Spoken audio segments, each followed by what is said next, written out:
नमस्कार साथियों, ज्ञानतु में आपका स्वागत है। तो आइए आज हम देखते हैं प्रैक्टिस सेट 3। प्रैक्टिस सेट 3 देखते हैं किसका? मैथ का। प्रैक्टिस सेट 3 किसका देखते हैं? मैथ का। तो आइए आप लोग जुड़े रहिए ज्ञानतु से। देखते हैं question number first. Question number first क्या कह रहा है? 7 के पावर 95 माइनस 3 के पावर 58 का इकाई अंक कितना होगा? यानी यूनिट डिजिट का प्रश्न है। तो यूनिट डिजिट का प्रश्न है, देखिए इसको कैसे बनाते हैं। फर्स्ट स्टेप क्या करना है? फर्स्ट स्टेप क्या करना है? जो पावर में है उसको 4 से भागा देना है। पावर में है जो 4 से भागा देना है। उसके बाद जो रिमाइंडर बच जाएगा उसको जैसे 7 के पावर में फिर लगा देना है, 3 के पावर में फिर लगा देना, फिर सोल्व कर देना, आंसर चला आएगा। देखिए 95 है। 95 को हम अगर 4 से भागा देंगे, 4 से भागा देंगे, 23 चौका 92, 23 चौका 92, यानी रिमाइंडर 3 बचेगा। तो 7 के पावर 3 माइनस 7 के पावर 3, 7 के पावर 3, 7 के पावर 3 माइनस अब 58 को 4 से भागा देंगे, यानी 58 को 4 से भागा देंगे तो 14 चौका 56, 14 चौका 56, बच गया कितना? 2, यानी 3 के पावर 2। अब इसको सोल्व करेंगे। इसको क्या करना है? सोल्व करना है। अब देखिए 4 के पावर 3, 4 के पावर 3 343 माइनस 3 के पावर 2 9। अब देखिए 343 यानी 3 में से 9 घटाना है तो 4 आएगा यूनिट डिजिट। यूनिट डिजिट निकालना है तो यानी 3 में से 4 यानी 13 में से 9 घटाना है। 13 में से 9 घटाना है तो 4 आएगा। तो 4 इसका क्या हो जाएगा? सही आंसर हो जाएगा। 4 क्या होगा? सही आंसर होगा। बढ़ते हैं अगले प्रश्न की ओर। अगला प्रश्न क्या कह रहा है? अगला प्रश्न पढ़ते हैं। 3 लकड़ी के सातीर क्रमशः 36 मीटर, 54 मीटर तथा 63 मीटर लंबे हैं। इन्हें बराबर लंबाई के छोटे छोटे गुटकों में विभक्त किया जाना है। प्रत्येक गुटकों की अधिकतम लंबाई कितनी होगी? प्रत्येक गुटकों की अधिकतम लंबाई कितनी होगी? देखिए प्रश्न पे गौर कीजिएगा। प्रश्न में अधिकतम लिखा हुआ, अधिकतम, जहां भी अधिकतम लिखा हुआ दिख जाए, इस टाइप के प्रश्न में जहां भी अधिकतम लिखा हुआ दिख जाए तो कुछ नहीं करना है। क्या करना है? HCM, HCF निकाल देना है। HCF निकाल देना है। क्या निकालेंगे? HCF। तो किसका निकालेंगे? 36 54 63, 36 54 63, 36 54 63, यानी highest common factor, highest common factor. अब देखिए 36 54 63 का फैक्टर यहां दिया होगा, ऑप्शन में दिया होगा। ऑप्शन से डायरेक्ट देख लीजिए। 9 क्या 36 को विभाजित कर देता है? कर देता है। 54 को कर देता है? कर देता है। 63 को कर देता है? कर देता है। तो 9 हो सकता है। 18 देखिए कर सकता है। 18 63 को नहीं काटेगा। 18 63 को नहीं काटेगा, ये काट देगा तो 9 से छोटा है। 51 36 से ही बड़ा हो जाता है। इसका मतलब 9 क्या हो जाएगा? HCF हो जाएगा ये तीनों का। इसका मतलब प्रत्येक गुटकों की अधिकतम लंबाई कितनी होगी? 9 मीटर होगी। प्रत्येक गुटकों की अधिकतम लंबाई कितनी होगी? 9 मीटर होगी। तो आइए बढ़ते हैं अगले प्रश्न पर। प्रथम n प्राकृतिक संख्याओं के घनों का औसत क्या होगा? प्रथम n प्राकृतिक संख्याओं के घनों का औसत क्या होगा? तो देखिए याद रख लीजिएगा, n इंटू n प्लस 1 के स्क्वायर प्लस बटा 4, यानी n इंटू n प्लस 1 के का होल स्क्वायर प्लस 4, यानी बी नंबर ऑप्शन इसका सही हो जाएगा। बढ़िए आगे, ये इसको सोल्व करना है। इसको सोल्व करना है तो देखिए क्या कह रहा है क्वेश्चन। पीछे से इसको हम सोल्व करते आएंगे, पीछे से सोल्व करते आएंगे, रिजल्ट आ जाएगा। रूट 225, रूट 225 का वैल्यू क्या होगा? 115, सॉरी 115 नहीं 15। अब 15 को हम इसमें ऐड कर देंगे, 15 को ऐड कर देंगे तो 169। अब रूट 169 का वैल्यू क्या होगा? 13 इसमें ऐड कर देंगे तो कितना हो जाएगा? 121। 121 का वर्गमूल हम निकालेंगे, 121 का वर्गमूल निकालेंगे तो कितना हो जाएगा? 11 इसमें ऐड कर देंगे तो 36। अब 36 का वर्गमूल हम निकालेंगे तो कितना हो जाएगा? रूट 16। अब रूट जो 16 है वो 4 के बराबर है। 4 के बराबर है। रूट 16 क्या है? 4 के बराबर है। तो इसका आंसर क्या हो जाएगा? 4। तो आप लोग कमेंट में करके ये बताइएगा कि रूट 16 का वर्गमूल निकालेंगे तो कितना आंसर आएगा, √16 का वर्गमूल, यानी √16 इसका हम अगर वर्गमूल निकालेंगे तो कितना आएगा, ऑप्शन 4 2 8 3, ये है आपका ऑप्शन। कमेंट में जरूर बताइएगा कि √16 का वर्गमूल निकालेंगे तब कितना होगा आंसर। चलिए बढ़ते हैं अगले प्रश्न की ओर। पिता व पुत्र की आयु का अनुपात यहां होना चाहिए, आयु का अनुपात की आयु अनुपात, पिता व पुत्र की आयु का अनुपात यहां काटिए 7:3 है। इनकी आयु का गुणनफल 756 है। 6 वर्ष बाद इनकी आयु का अनुपात क्या होगा। देखिए इसमें कुछ नहीं करना है, सिंपल कर देना है। देखिए पिता जो है, फादर जो है, फादर का जो रेशियो है 7 और सन का जो है वो 3 है। अब देखिए इसमें x मानना पड़ेगा। क्यों x मानना पड़ेगा, क्योंकि x को x से गुना करेंगे तो x² होगा, लेकिन x + x 2x होता है, या फिर 1x + 1x 2x ही होगा। उसमें जोड़ में x इफेक्ट नहीं लाता है, लेकिन गुना में x का इफेक्ट दिख जाता है, इसीलिए x मानना पड़ेगा।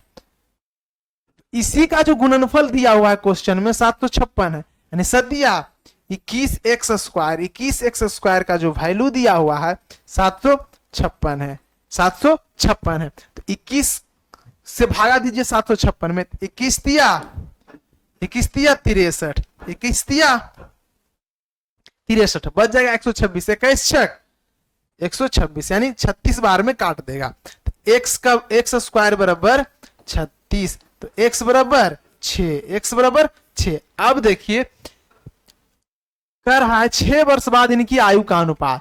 तो देखिए पिता जो है 7 रेशियो के में है, 7x है, तो 7 6 42, पिता का उम्र 42। अब छोटिया 18, पुत्र का उम्र 18। अब इसमें क्या कर रहा है, 6 वर्ष जोड़ने कर रहा है, यानी 6 वर्ष बाद, 6 वर्ष बाद का रेशियो पूछ रहा है। इसको इसमें हम अगर 6 वर्ष जोड़ेंगे तो क्या हो जाएगा 48, इसमें अगर हम 6 वर्ष ऐड करेंगे तो क्या हो जाएगा 24। 2:1 में दिख रहा है, बिल्कुल दिख रहा है। इसका आंसर क्या हो जाएगा 2:1 हो जाएगा। इसका आंसर क्या हो जाएगा 2:1 हो जाएगा। अगला प्रश्न, एक परीक्षा में सफलता के लिए कुल अंकों के 33% अंक चाहिए। एक विद्यार्थी ने 125 अंक प्राप्त किए तथा वह 40 अंकों से अनुत्तीर्ण रहा। कुल पूर्णांक कितने हैं। क्वेश्चन कह रहा है कि 33% पास करना है। कोई अगर एग्जाम आप देते हैं उसमें 33% में आप पास होते हैं, लेकिन ये बबुआ क्या किया है 125 नंबर ही लाया है, और 125 नंबर लाया है तो गुरुजी इसको बताएं कि बाबू तुम कितना नंबर से 40 अंक से फेल हो गया है। यानी 125 नंबर लाया और 40 नंबर से फेल हो गया। उत्तीर्ण होने के लिए कम से कम 33% मार्क्स चाहिए। इसका मतलब क्या समझे, जो 33% है वो हम अगर 125 + 40 कर देंगे तो उसके बराबर हो जाएगा, क्योंकि अगर वह 40 नंबर और लाता तो पास कर जाता, क्योंकि वह 40 नंबर से फेल कर गया है। तो देखिए इसको हम जोड़ेंगे तो 165 हो जाएगा, यानी 1% का वैल्यू कितना हो जाएगा 5 हो जाएगा। 33 बचे, हाँ 5 हो जाएगा। तो देखिए 100% निकालना है, इधर 2 जीरो चुपका दीजिए, इधर भी 2 जीरो चुपका दीजिए, तो 100% का वैल्यू 500, यानी टोटल एग्जाम जो हुआ था वो आपका 500 नंबर का हुआ था। कितना का हुआ था 500, यानी बी नंबर ऑप्शन सही है। अगला क्वेश्चन, एक शोरूम पर किसी वस्तु का सूची मूल्य के ₹2000 है तथा यह 20% तथा 10% के 2 क्रमागत बट्टों पर बेची जाती है, तो इसका विक्रय मूल्य कितना होगा। देखिए बेसिक से समझिए इसको। मान लिया जाए 100% कोई वस्तु का दाम है, 20% के डिस्काउंट दिया, 80 बचा। 80 पर फिर 10% का डिस्काउंट दे रहा 8, 80 का 10% 8, तो घटा देंगे 72, घटा देंगे 72, यानी उस वस्तु को 72% पर वो बेचेगा, वही विक्रय मूल्य होगा। वही क्या होगा विक्रय मूल्य, यानी वस्तु का यानी एमपी सूची मूल्य, सूची मूल्य यानी एमपी। एमपी कितना है, वस्तु का एमपी है 2000। अब इसका कितना 72% पर बेच रहा है, 72% पर बेच रहा है, तो इसका 72% अगर हम निकालेंगे 2 दूनी 4, 7 दूनी 14, डबल जीरो कट जाएगा तो बच जाएगा 1 जीरो, यानी इसका एसपी हो जाएगा आपका 1440, यानी 1440 रुपया। 1440 रुपया में बेचेगा। ऐसे इसका एक फार्मूला भी है, इसका फार्मूला हो जाएगा क्या, x जैसे ही क्रमागत दिखे तो इसका फॉर्मूला लगा दीजिएगा, x plus by minus x into by बटा 100, x इंटू बाई बटा 100। देखिए इसको देखिए, x रख देंगे 20, बाई रख देंगे 10, 20 10 30 माइनस 20 गुना 10 100, 100 बटा सॉरी 20 गुना 10 200, 200 बटा 100 2, 200 बटा 100 2, यानी 30 माइनस 2 कितना हुआ, 30 माइनस 2 28, यानी 28% के छूट दिया है। तो उस वस्तु को 72% पर बेचेगा, बिल्कुल बेचेगा, यानी 28% के टोटल छूट हुआ। तो इसका विक्रय मूल्य कह रहा है कितना आएगा, 1440। चलिए बढ़िए अगला प्रश्न पर। 3 साझीदारों ए बी सी ने मिलकर एक व्यापार में क्रमशः 26,000 34,000 10,000 रुपये लगाए। वर्ष के अंत में प्राप्त रुपया 3500 के कुल लाभ में से बी का भाग कितना होगा। देखिए इसको बनाते हैं,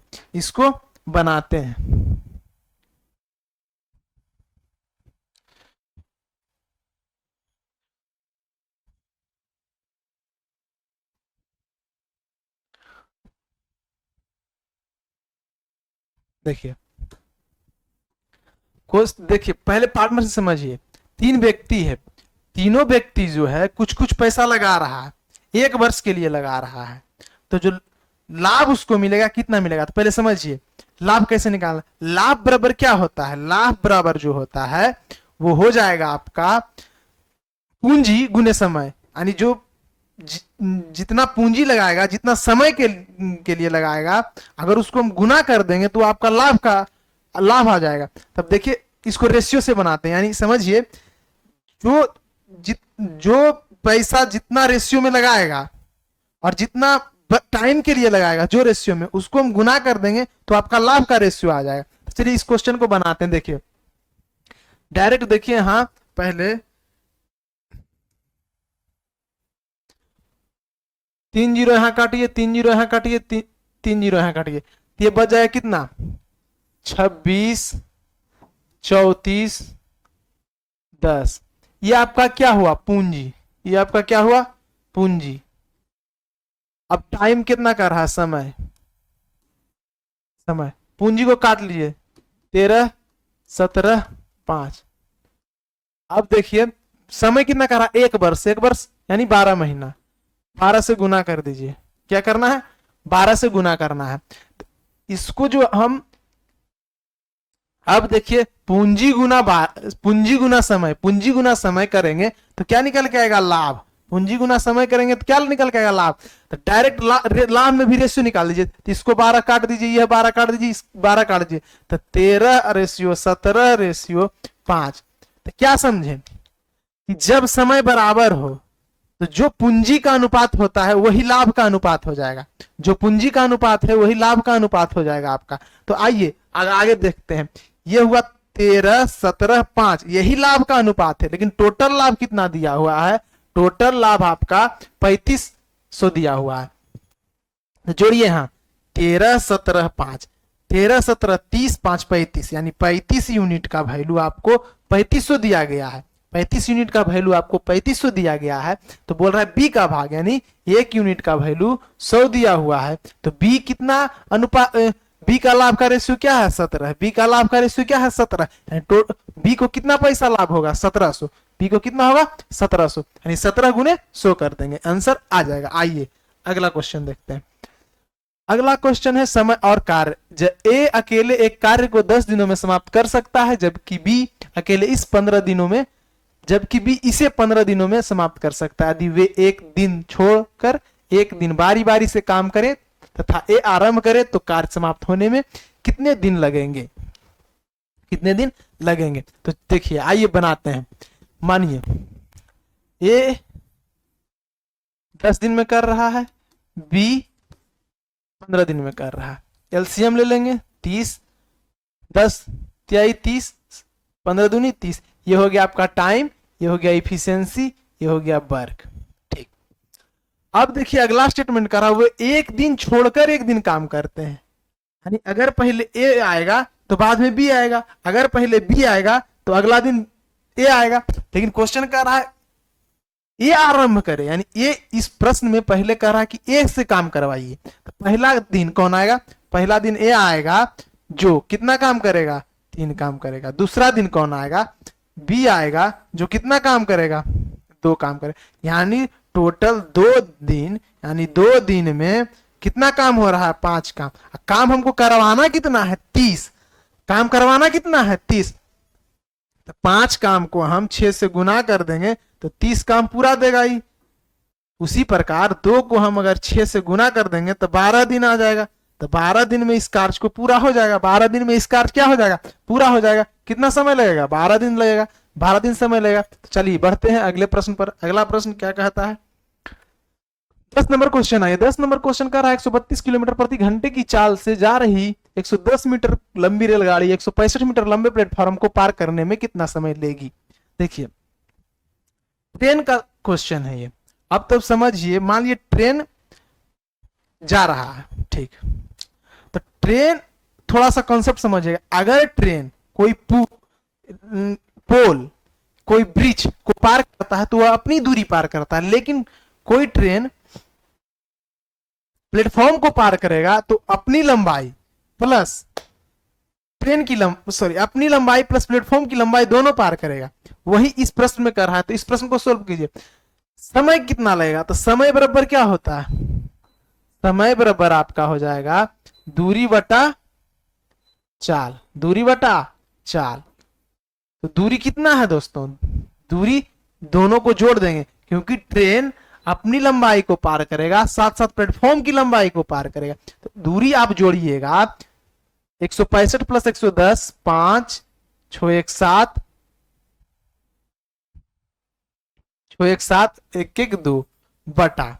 अब देखिए 132 किलोमीटर प्रति घंटा की रफ्तार से चल रहा है। तब देखिए 132 किलोमीटर प्रति घंटा की चाल से चल रहा है। ऑप्शन में आपका सब आंसर सेकंड में दिया हुआ है, तो इसको सेकंड में आपको बनाना होगा। तब देखिए किलोमीटर प्रति घंटा से, यानी किलोमीटर से आपको सेकंड, घंटा से आपको सेकंड में जाना है। घंटा से अगर आपको सेकंड में जाना है तो क्या करना है? यानी बड़ा से छोटा में आपको जाना है तो 5/18 से गुना करना है।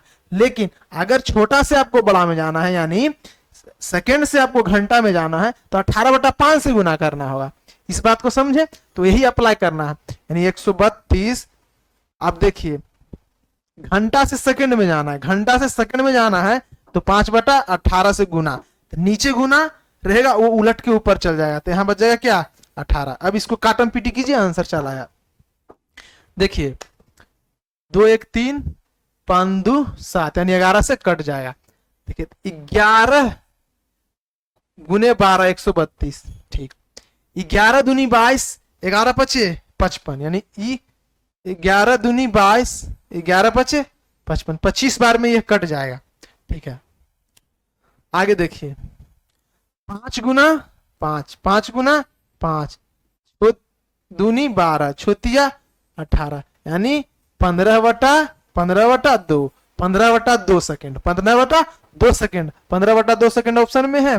देखिए बी नंबर 7.5 सेकेंड, यानी 15/2 में 7.5। बी नंबर आंसर सही हो जाएगा। बी नंबर आंसर सही हो जाएगा। आइए अगला प्रश्न। अगला प्रश्न क्या कर रहा है? एक नाव धारा की दिशा में 2 घंटे में 16 किलोमीटर की दूरी तय कर सकती है, जबकि धारा के विपरीत इतनी ही दूरी तय करने में 4 घंटे समय लेती है। तो शांत जल में नाव की चाल क्या? चाल बराबर क्या होगा? चाल बराबर क्या होगा? दूरी बटा समय। चाल बराबर क्या होगा? दूरी बटा समय। तो दूरी क्या है? यानी मान लिया जाए नाव की चाल x है और धारा की चाल y है, तो x प्लस y, जब धारा की दिशा में जाएगा तो जुड़ेगा, उसका गति तेज होगा। तो x प्लस y बराबर कितना है? मान लिया जाए 16 किलोमीटर के स्पीड से चल रहा है, 2 घंटा उसको समय लग रहा है, तो 8 किलोमीटर प्रति घंटा। अब देखिए, अब वही इतनी ही दूरी तय करने में, जबकि धारा के विपरीत इतनी ही दूरी, तो x नाव की गति है माइनस y धारा की गति है। तो जब विपरीत में चलेगा तो धारा क्या करेगा? उसको स्लो कर देगा। उसको क्या करेगा? स्लो कर देगा। तो देखिए x माइनस वाई बराबर कितना हो जाएगा? x माइनस वाई बराबर 16/4, 16/4, यानी 4 किलोमीटर प्रति घंटा। अब देखिए क्या करना है? अब देखिए क्या करना है?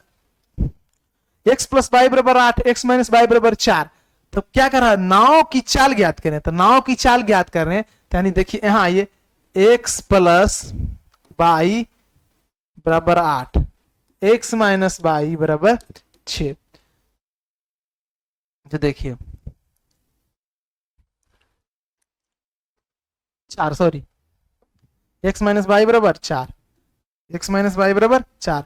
x का वैल्यू इसमें निकालना है, यानी x क्या हम माने थे, x को हम नाव की गति माने थे, यानी नाव की चाल माने थे। तो x का वैल्यू अगर इसमें निकालना है तो जोड़ के 2 से भाग, जोड़ के 2 से भाग। तो देखिए x का वैल्यू निकालेंगे तो जोड़ के 2 से भाग, 12 भागा 2 यानी 6। नाव की जो चाल आएगा 6 किलोमीटर प्रति घंटा आएगा। अब देखिए अगर धारा की चाल निकालने इसमें बोलता है, धारा की चाल, तो 22 में कैसे निकालना है, घटा के 2 से भाग, घटा के 2 से भाग, घटा के 2 से भाग, यानी बाई बराबर हो जाएगा 4/2। बाई बराबर कितना हो जाएगा, 4/2 बराबर 2।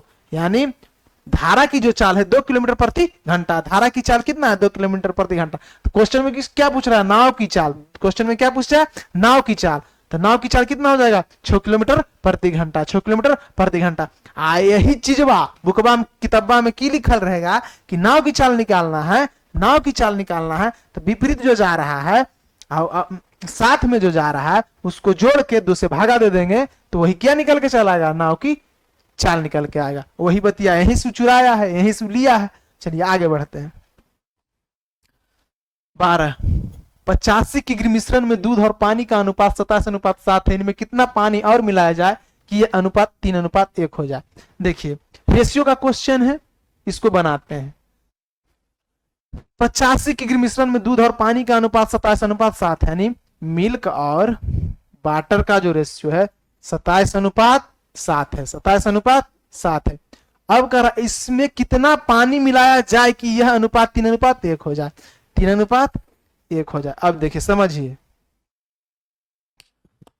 देखिए पानी मिला रहा है, यानी दूध, जितना दूध पहले था उतना ही दूध अभियो है, रहना चाहिए। जितना दूध पहले था उतना दूध अभियो रहना चाहिए, यानी दूध का दूध जो यहाँ है बराबर होना चाहिए, लेकिन बराबर नहीं है, बराबर नहीं है। या हम इसको बराबर करेंगे तभी इजी हो जाएगा। तो बराबर करेंगे, या तो हम इसको 9 से गुना करेंगे, या तो हम इसको 3 से भाग करेंगे, यही ना कर सकते, सॉरी, या तो इसको हम 9 से गुना करेंगे या तो इसको हम 9 से भाग देंगे। दोनों में से कोई एक चीज किसी में कर दीजिए। तो 9 से हम गुना ही कर देते हैं इसको, तो 9 से गुना हम इसको करेंगे तो इसको 27 हो जाएगा, यह हो जाएगा 9, 27 9। तो इसको क्या करते हैं, हटा देते हैं, इसको क्या करते हैं, हटा देते हैं। तब आ गया कितना, 27:7, 27:9। यानी क्या कह रहा है, यानी क्वेश्चन क्या कह रहा है कि 2 यूनिट, यानी 2 यूनिट बढ़ा है, 2 यूनिट बढ़ा है। तब 2 यूनिट बढ़ा है तो वही बढ़ाने के लिए पूछ रहा है कि कितना मिलाया है, यानी कितना मिलाया है। तो देखिए 27:7 34, 27:7 34, 34 यूनिट का वैल्यू है 85 kg, 34 यूनिट का वैल्यू है 85 kg। 34 दूना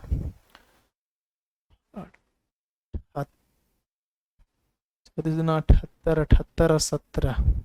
हाँ देखिए 2.5 गुना, इसका कितना गुना है, 2.5 गुना, इसका कितना गुना है, 2.5 गुना, यानी 1 यूनिट का वैल्यू 2.5 हुआ, 1 यूनिट का वैल्यू 2.5 हुआ। तो 2 यूनिट बढ़ाया है, 2 यूनिट बढ़ाया है, तो 2 यूनिट जब वो बढ़ाया है तो कितना टोटल बढ़ जाएगा, 5 की अगर हम बढ़ाएंगे तो कितना आ जाएगा, 3:1 में आ जाएगा, 3:1 में आ जाएगा। चलिए बढ़ते हैं अगले प्रश्न। अगला प्रश्न कह रहा है 9 के पावर x माइनस 10 गुना 3 के पावर x प्लस 9 बराबर 0 को हल करने पर x का मान क्या होगा, x का मान क्या होगा। x का मान निकालने बोल रहा है। इसे आप लोग को बताते x का कोई मान नहीं होता है, x का कोई मान नहीं होता, लेकिन यहाँ कह दिया प्रश्न में। चलिए छोड़िए, x हटाइए, दूसरा चीज लीजिए, आंसर वही आएगा, आंसर वही आएगा।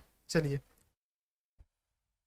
x है ना, इसको केक बना दीजिए, के, ठीक, x है तो इसको के बना दीजिए, बड़ी हो गया x, ठीक। अब देखिए के का मान निकालिए, अब अच्छा लग रहा है। देखिए प्रश्न क्या कह रहा है, 9 के पावर के माइनस 10 गुना 10 के पावर 10 गुना 3 के पावर के प्लस 9 बराबर 0 हो तो हल करने पर के का मान क्या होगा। तो वैल्यू पुट कर दीजिए, ऑप्शन में जो दिया हुआ है वैल्यू उसको पुट कीजिए। देखिए 9 1 रखेंगे तो 9 माइनस 10 30 प्लस 9, क्या ये 0 दे रहा है, नहीं दे रहा, ये नहीं होगा, देखिए जब ये ऑप्शन में एक है तो नहीं है, तो इसमें भी एक है, ये भी नहीं होगा। अब चलिए जीरो रखिए, किसी भी चीज के पावर जीरो हम रखेंगे तो उसका वैल्यू एक, माइनस इसका भी वैल्यू एक दे देगा तो 10 प्लस 9, देखिए 9 1 10, 10 में से 10 घटाएंगे जीरो, यानी ये हो गया सही। तब दो चेक करते हैं, दो क्या कर रहा है, 9 के पावर 2, 9 के पावर 2 अगर हम चेक करेंगे तो 9 के पावर 2 81 माइनस 10 गुना 9 प्लस 9, तो देखिए 9 दे कि 90, 81 9 90 माइनस 90, यानी सी नंबर ऑप्शन आपका, सी नंबर ऑप्शन आपका सही होगा, यानी सी नंबर ऑप्शन आपका सही होगा। यानी के का वैल्यू जो है, के का जो वैल्यू है वो 0 और 2 दोनों हो सकता है। के का वैल्यू क्या हो सकता है, 0 और 2 आपका दोनों हो सकता है। तो बढ़िए अगले प्रश्न पर। 8 व्यक्तियों के एक समूह में 21 वर्ष तथा 23 वर्ष की आयु के 2 व्यक्तियों को नए 2 व्यक्तियों से बदल देने पर इस समूह के औसत आयु में 2 वर्ष की वृद्धि हो जाती है। आने वाले 2 व्यक्तियों की औसत आयु कितनी है? एवरेज का प्रश्न है। प्रश्न कह रहा है कोई समूह है, उस समूह से कोई व्यक्ति जाता है और कोई उसके बदले दूसरा 2 व्यक्ति आता है, यानी कोई 2 व्यक्ति जाता है, उसी के बदले कोई 2 व्यक्ति आता है, जिसके कारण औसत बढ़ जाता है, जिसके कारण औसत बढ़ जाता है। तो समझिए औसत कैसे बढ़ा, जो गया होगा आने वाले के अपेक्षा में वो कम होगा, आने वाले अपेक्षा में उसकी आयु कम होगा, और जो आया है उसका आयु ज्यादा होगा जाने वाले के अपेक्षा में, यानी जाने वाले के अपेक्षा में आने वाले का आयु अधिक होगा, तभी तो औसत बढ़ गया, तभी तो औसत बढ़ गया। तो देखिए क्वेश्चन क्या कर रहा है, 8 व्यक्तियों के एक समूह में 21 वर्ष और 23 वर्ष की आयु के 2 व्यक्तियों को नए 2 व्यक्तियों से बदला जाता है। पहले इसका देखिए क्या है, इसका वर्ष कितना, इसका एज कितना है, 3 1 4 2 2 4, यानी 44 वर्ष का 2 व्यक्ति था, टोटल 44 वर्ष का जो 2 व्यक्ति था वो चला गया है, उसके बदले 2 व्यक्ति आया है, समूह में 2 व्यक्ति आया है, जिसके कारण उस व्यक्ति के आने के कारण 2 वर्ष की वृद्धि हो जाती है। किसमें, औसत में, औसत में 2 वर्ष की वृद्धि हो जाती है। तो टोटल 8 व्यक्ति है, तो 8 पर 2 वर्ष की वृद्धि होगा, 8 पर 2 वर्ष की वृद्धि होगी, यानी कितना वर्ष, 16 वर्ष का वृद्धि हो जाएगा, टोटल वर्ष में 16 वर्ष की वृद्धि हो जाएगा। अब देखिए 44 और 16 60, यानी क्या समझ में आया, जो 60 जो आया है, जो 2 व्यक्ति आया है उसका उम्र मिलाकर 60 हुआ, गया है उसका उम्र कितना था, 44 था। तो 60 को हम 2 से भागा दे देंगे तो 30 क्या होगा, 30, यानी 30 औसत होगा, आने वाले व्यक्तियों का 30 क्या होगा, औसत होगा। तो आने वाले व्यक्ति को औसत उम्र कितना है, 30 वर्ष, औसत उम्र कितना है, औसत आयु कितना है, 30 वर्ष। आइए नेक्स्ट क्वेश्चन पर। नेक्स्ट क्वेश्चन ये तो हो गया, 16 नंबर, इतना इतना इतना का लघुत्तम समापवर्तक क्या होगा, एलसीएम क्या होगा, यानी lowest common multiple, lowest common multiple क्या होगा। देखिए इस तरह से अगर प्रश्न दिया हुआ हो और एलसीएम निकालने बोलना है तो क्या करना है, क्या करना है, इसमें और इसमें जिसका पावर ज्यादा है, जिसका पावर ज्यादा वो उठा लेना। पहले देखिए 2 को आइए, 2 में 2 का सबसे ज्यादा पावर कौन है, 2 के पावर 4, 2 के पावर 4। फिर आइए 3 में सबसे ज्यादा पावर किसका है, 3 का पावर 3, 3 का पावर 3। अब देखिए 4 नहीं है, 5 है, 5 में सबसे ज्यादा पावर कितना है, 5 के पावर 4, 5 के पावर 4। अब देखिए 7 आइए, 7 देखिए इसमें है 1 है, इसमें है 2 है, इसमें नहीं है, तो 7 के पावर 2 ले लेंगे, 7 के पावर 2 ले लेंगे। अब देखिए 11 किसमें है,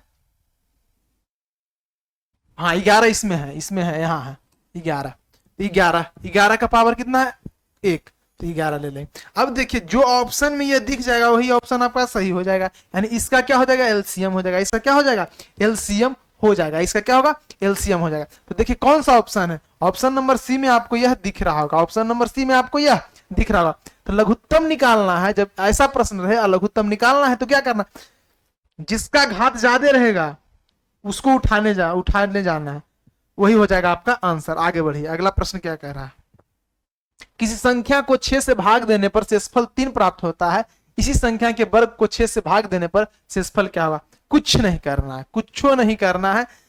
क्वेश्चन क्या कर रहा है? शेषफल 3 प्राप्त होता है इसी संख्या के वर्ग को। क्वेश्चन कर रहा है इसी संख्या के वर्ग को, लेकिन हम क्या करेंगे? शेषफले के वर्ग को, शेषफले के वर्ग को। शेषफल का वर्ग कितना? 9 भागा कितना? 6, बच जाएगा रिमाइंडर कितना? 3। रिमाइंडर कितना बच जाएगा? 3। क्वेश्चन कर रहा है इसी संख्या के वर्ग के, हम कर देंगे शेषफले के वर्ग, शेषफले के वर्ग। आंसर आ जाएगा कितना? आ जाएगा 3। यानी क्वेश्चन कहेगा संख्या के वर्ग को 6 से भागा देना, हम शेषफले के वर्ग के 6 से भागा दे देंगे, आंसर आ जाएगा। चलिए आगे बढ़िए। 1 से 30 के बीच सभी सम प्राकृतिक संख्याओं के योग कितना होगा? अब देखिए, आइए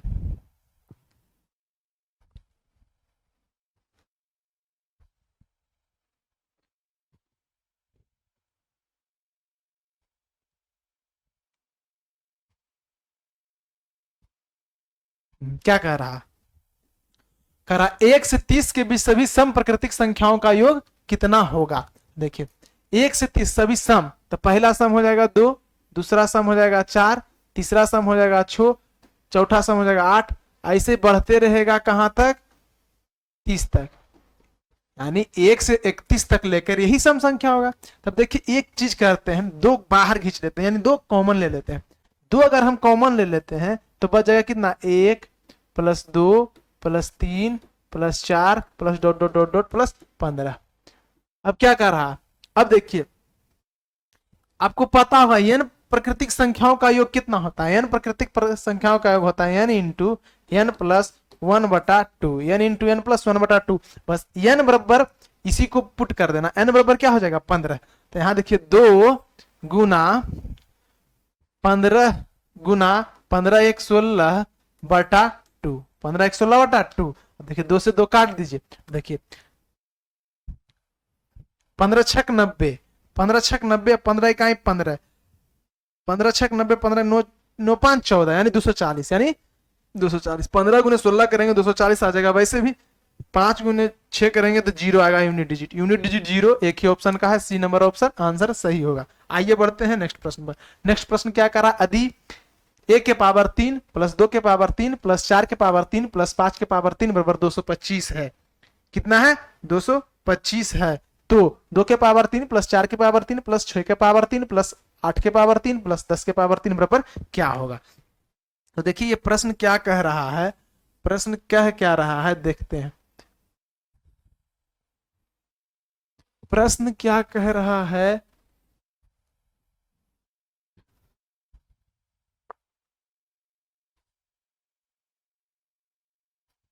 अब देखिए, आइए, यानी क्वेश्चन कह रहा है 1 के पावर 3 + 2 के पावर 3 + 4 के पावर 3 + 5 के पावर 3 बराबर कितना है? 225। अब देखिए प्रश्न निकालने हमको बोल रहा है 2 के पावर 3 + 4 के पावर 3 + 6 के पावर 3 + 8 के पावर 3 + 10 के पावर 3। अब देखिए इन्हें आप अब देखिए आगे बढ़ना है, आगे जैसे जैसे करेंगे उसको गौर से देखना है, कैसे इसमें क्या करना है, कैसे इसमें क्या करना है। देखते हैं कौन सा उठाएं। ब्लैक, चलिए ठीक है, ब्लैक ही ले लेते हैं। हाँ देखिए क्या कर रहा है? 2 के पावर 3, यानी 2 के पावर 3 + 4 के पावर 3 + 6 के पावर 3 + 8 के पावर 3 + 10 के पावर 3 बराबर क्या होगा? प्रश्न यही कह रहा है, प्रश्न यही कह रहा है। तब देखिए क्या करेंगे, हम इसको ऐसे लिख सकते हैं 2 × 1 के पावर 3 + 2 × 2 के पावर 3 + 3 × 2 के पावर 3 + 4 × 2 के पावर 3 + 5 × 2 के पावर 3 +। अब देखिए इसमें एक चीज करना है, 2 के पावर 3 कॉमन खींच लेते हैं, यानी 2 के पावर 3 हम अगर कॉमन खींच लें तो क्या बचेगा? 1 के पावर 3 + 2 के पावर 3 + 3 के पावर 3 + 4 के पावर 3 + सॉरी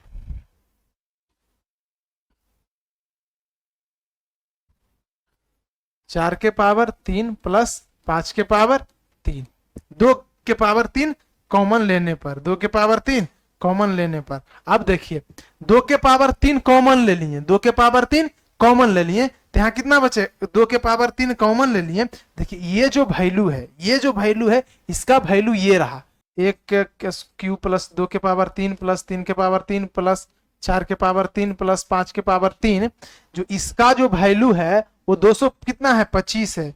2 के पावर 3 8 होता है, 8 गुने 225 कर देंगे, 25 8 200, अब 8 दूनी 16, 16 2 1800, 16 2 1800, 1800 देखिए कहीं दिख रहा है, 1800 C number option, 1800 C number option आपका सही हो जाएगा। सी नंबर ऑप्शन क्या हो जाएगा आपका, बिल्कुल सही हो जाएगा। बढ़िए अगले प्रश्न पर। अगला प्रश्न क्या कहता है, 3 व्यक्तियों की वर्तमान आयु का अनुपात, 3 व्यक्तियों की वर्तमान आयु का अनुपात जो है 4:7:9 है। 8 वर्ष पूर्व इनकी आयु का योग 56 वर्ष था। इनकी वर्तमान आयु क्रमशः कितनी कितनी कितनी। प्रश्न समझिए, यानी 3 व्यक्ति है, उसका रेशियो दिया गया है और कह रहा है कि 8 वर्ष पूर्व इसकी उम्र कुछ थी, 8 वर्ष पूर्व इसकी उम्र 56 वर्ष है, 8 वर्ष पूर्व। आप तो देखिए समझिए कि कितनों दिन पहले चाहे कितनों दिन बाद 2 व्यक्ति है तो उसका उम्र का अंतर बराबर हर समय रहेगा। 2 व्यक्ति है तो उसका उम्र जो है हर टाइम बराबर रहेगा, अगले साल भी रहेगा, उसके अगले साल भी रहेगा, पिछले साल भी रहेगा, उसके पिछले साल भी रहेगा, वही रहेगा। इसका मतलब क्या कह रहा है, तो 8 वर्ष पूर्व इसकी आयु का योग 56 वर्ष है। तो 8 वर्ष पूर्व 56 था, तो अभी भी 8 वर्ष पूर्व इनकी आयु 56 वर्ष था, तो 8 वर्ष पूर्व 56 था। 8 वर्ष बाद, 8 वर्ष बाद तीनों की उम्र में 8-8 जोड़ेंगे, तभी तो अभी के वर्तमान उम्र का योग पता चलेगा। तो क्या 8 या 24, 56 में से हम क्या करेंगे, 56 में से 24 को अगर ऐड कर देंगे तो कितना हो जाएगा, 80। 80 वर्ष अभी जो उम्र आया वो 80 वर्ष आया। अभी का रेशियो क्या है, 7 4 11 9 20, यानी 20 रेशियो बराबर 80, तो 1 बराबर 4, 1 बराबर 4, 1 बराबर 4। तो प्रश्न देखिए 1 बराबर 4 है, तो पूछ रहा है अभी का आयु ज्ञात करने। अभी का आयु कितना होगा, 4 चौका 16, 7 चौका 28, 9 चौका 36, यानी बी नंबर ऑप्शन सही हो जाएगा, बी नंबर ऑप्शन सही हो जाएगा। अब देखिए अगर ऐसा प्रश्न दिखे, 3 व्यक्तियों की वर्तमान आयु का अनुपात 4:7:9 है, तो 8 वर्ष पूर्व, बस इतना ही दिखिए। क्वेश्चन में कहते वर्तमान आयु क्रम से कितनी है, अगर तीनों ऑप्शन में दे रहे, तीनों ऑप्शन में दे रहे तो ऑप्शन से देखना। अगर इसमें ऑप्शन डी नहीं बनाया रहता, डी अगर नहीं बनाया रहता तो चेक कर लेंगे। देखिए 4:7:9 में जो रहेगा वो आंसर, देखिए 9 से यह नहीं कट रहा, ये लाहोबे नहीं करेगा। 28 वर्ष कट रहा, जी नहीं कट रहा। देखिए 4 चौका 16, 7 चौका 28, 9 चौका 36, कट गया। अगर एक पकड़ा जाए तो वही आंसर होगा। इस प्रकार आप एग्जाम में कर सकते हैं। अगला आइए, अगला क्वेश्चन है 21 नंबर क्वेश्चन। एक कस्बे की जनसंख्या में प्रतिवर्ष 5% की वृद्धि होती है। यदि वर्ष 2015 में इसकी जनसंख्या 92,610 हो तो वर्ष 2002 में इसकी जनसंख्या क्या थी। अगर मान लेते हैं 2002 में इसकी जनसंख्या x थी, 2002 में इसकी जनसंख्या कितनी थी, x थी, ठीक।